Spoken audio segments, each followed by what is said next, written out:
салом дӯстон, хуш омадед ба канали Мусаидо М. барномаи мо дар бораи яке аз ҳунармандони туркӣ ки онро ҳамон мешиносад ва он дар силсилафилми туркии Сиби Мамнуя бо номи Йилдизи ро бозӣ мекунад маълумот медиҳем. Эда Эдже, актрисаи туркӣ, 20 июни соли 1990 дар шаҳри Истамбули Туркия.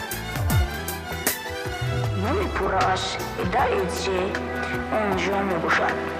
ӯ дар кӯдакӣ ба рақс майли зиёде дошт ва пианиноро хуб омӯхта буд. Эда Эдже ду хоҳар дошт. яке аз хоҳарояш бошад 7сола ва дигараш 9сола мебошад. дӯстон, чӣ фикру ақидае ки доред дар комментария нависед ва ба канали мо обуна шавед, дар видео лайк монед, колокольчикро зер кунеду аз видеоҳои ояндаи мо қаҳва намонед.